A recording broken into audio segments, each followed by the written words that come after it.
Hello ဒီနေ့ကတော့ဒလက်မြို့ကနေမိနစ်20လောက်သွားရတဲ့မွန်ဂိုလန်စီကိုသွားလိုက်ခဲ့တဲ့ vlog လေးပါသူ့မှာ package က Vietnam ပတ်စံ3သိန်းနဲ့3သိန်းခွဲဆိုပြီးနှစ်ခုရှိတယ်3သိန်းခွဲမှာ unlimited ride တွေနဲ့ go cut တစ်ချိန်ပြီးတော့အရေးတစ်ခွက်တောက်တဲ့ဟာပါပါတယ်သူ့စီမှာနာမည်ကြီးဆုံးကတော့ဒီ rainbow slide ပေါ့နော်နာမည်ကြီးဆုံးဖြစ်တယ်ပြီးတော့ unlimited ride ဖြစ်တဲ့အတွက်ကြောင့်မလို့အကျဉ်းအခါကသွားတဲ့ group အဖွဲလိုက်လေ3ခေါက်လောက်စီးတယ်တယောက်တည်းကိုလည်းပုံမှန်တိုင်းဆင်းတာကို4ခေါက်လောက်စီးပြီးတော့နောက်ပြန်2ခေါက်3ခေါက်လောက်စီးခဲ့ပါတယ် unlimited ဆိုတော့နောက်တစ်ခေါက်လည်းထပ်ရောက်ဖို့မကျင်းသေးတော့အကျဉ်းအခါကမြင်းငွေအောင်အတကုံစီးခဲ့ပါတယ်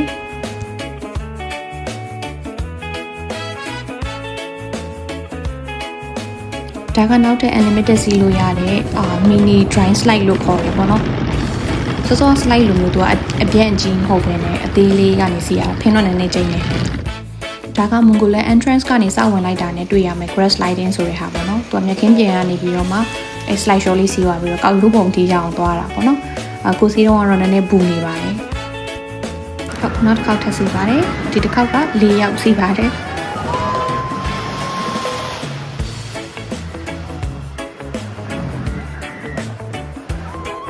ဒါကနောက်ပြန်ကိုဒုတိယအကြိမ်နောက်ထပ်စီးရပါ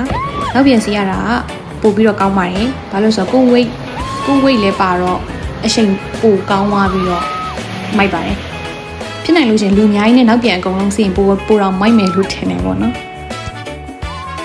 ဒါက package ထဲမှာတစ်ချိန်ပါတယ်ဆိုတော့ go cut ပါစီးလို့တော်တော်ကောင်းပါတယ်စီးတက်သွားတဲ့အချိန်မှာလမ်းဆုံးသွားပါတယ်ဒါကတော့ capybara နဲ့တွားတွေ့တာပါအစာကျွေးတဲ့ဟာလေးတွေသူတို့ဟိုအနောက်မှာပေးနေပါတယ်အလကားပါထဲမှာကတ်မဲ့2ကောင်ရှိတယ်ပေါ့နော်အရန်အစာတောင်းပါတယ်အစာကိုအငမ်းမြတ်စားပါတယ်အစာကောင်းကောင်းကျွေးရလားလို့တော့စိတ်ထဲမှာမကောင်းတော့ဖြစ်မိရေပေါ့နော်ဘာလို့လဲဆိုတော့ကျွေးရတဲ့လေးကိုပဲအငမ်းမြတ်စားနေကြလို့လေဒါကတော့နောက်တနေရာမဲလင်ဆိုတဲ့ coffee chan မှာအဲ့မှာလေလို့စော့တဲ့ဟာလေးနည်းနည်းပါးပါးတော့ထားပေးထားတယ်အရင်တော့စိတ်ဝင်စားဖို့မကောင်းဘူးနည်းနည်းပြင်းဖို့ကောင်းတယ်လို့ခံစားရတယ်သူက channel ထဲမှာ coffee chan နဲ့ topati chan စိုက်ထားတာပေါ့နော်ခုမြင်နေရတာက topati အပင်ရှိတဲ့နေရာပါသူ့ chain တစ်ပတ်လုံးကတော်တော်ကျဲပါတယ်သူ coffee chan ကဝီဆယ်လေးတွေမျိုးချပြီးတော့ထွက်လာတဲ့ coffee ဆိုပြီးတော့သူကနာမည်ကြီးတာပေါ့နော်အဲ့ဒါဝီဆယ်လေးတွေရှိတဲ့နေရာကိုတွားကြည့်တာပါ